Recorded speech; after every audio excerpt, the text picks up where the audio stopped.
Hi, I'm Ingamells. I'm one of the coaches at Mill Hill BJJ in North London. This is Andres, who's going to be helping me out today. We are going to continue looking at the Kumahashi series. So we've looked at the entries and various concepts behind the entry. We've looked at sweeping the Kumahashi position, and we've also looked at transitioning to the far leg. Okay. One of my favourite things about it is using the position as a holding position or a recovery system. So most of the time when I end up in this position is because I've looked to gain control above the knee line and enter into an inside Sankaku position. Okay. For whatever reason, on the entry, the person has pulled the knee free, or maybe when I'm in the position, the person has pulled the knee free. Okay.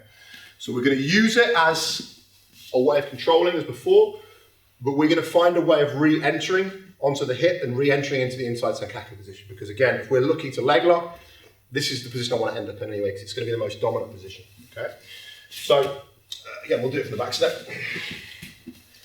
We're going to use the back step just for ease of understanding for the entry. We look for the back step. Our initial intent is going to be to create a connection above the knee line. Okay. This gives us control with the inside Sankaku, and most of the time, it's going to give us a finish from this position. Okay. As we make the back step, hip escapes away, and we lose this knee line.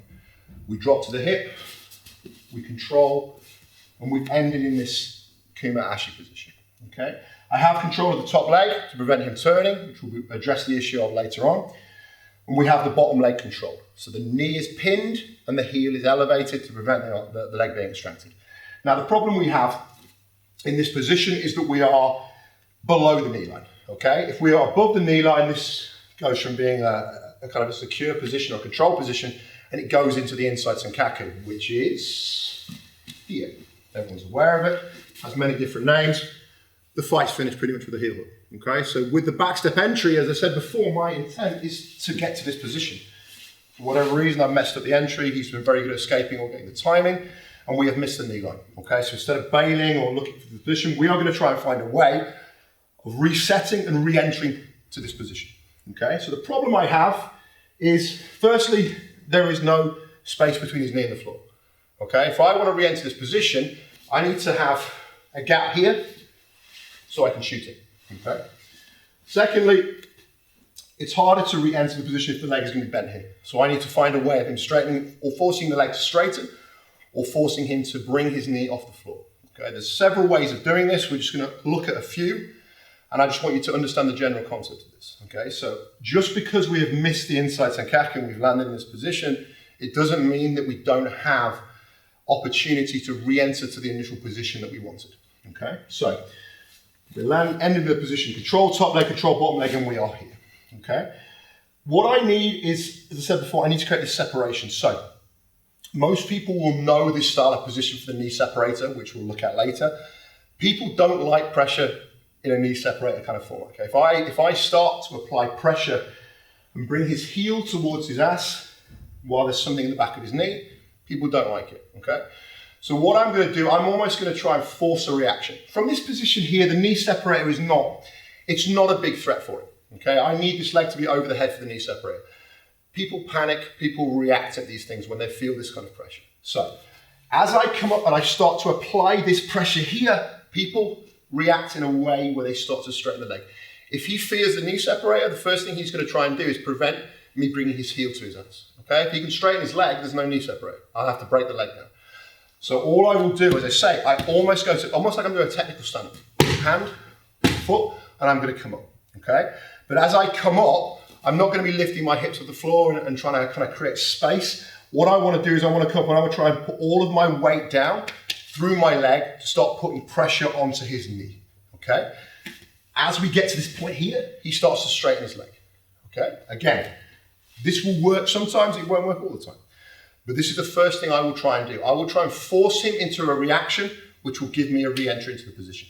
Okay, we come up, I really drive this down. As soon as he straightens, I just hop straight back in. Okay, he straightens the leg, he creates a clearance between his knee and the floor, I shoot my hip back in. Okay, so that's your first option. Your other option is looking more at the technical stand-up side of things and looking at the transition to the far leg. Again, the aim is to take his attention away from the leg we have trapped.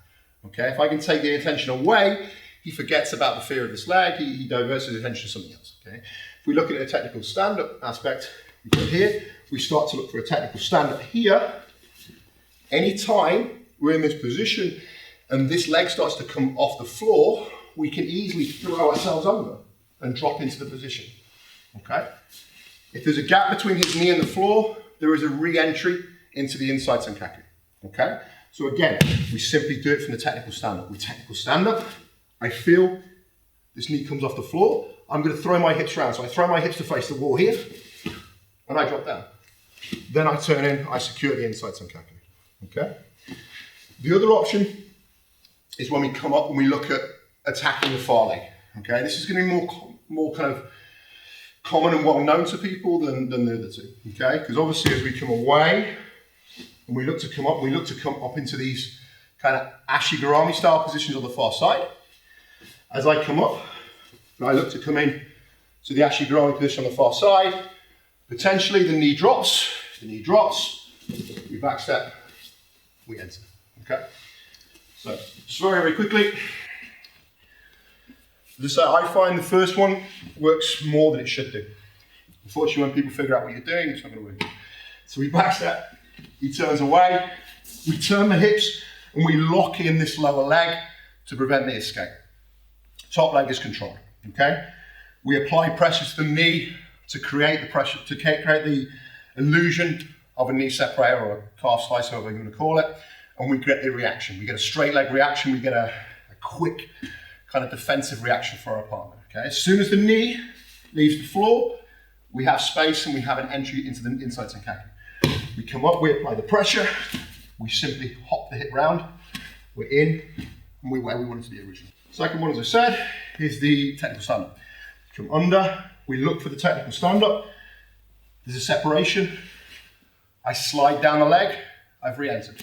Third, we're coming in, we're escaping and we're looking to come up and get to the far side leg, okay? So I control this leg, I've allowed myself to then come onto the far leg. Leg comes in, back step into here. Okay, that'll be the most common kind of, in a very basic manner, this is, people are very, very aware of this, okay? Tapping the far leg, position here.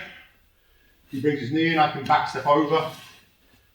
We can come to here. That's all we're looking at with the last one, okay? We're using it as a way of salvaging a missed entry to the inside Sankaku.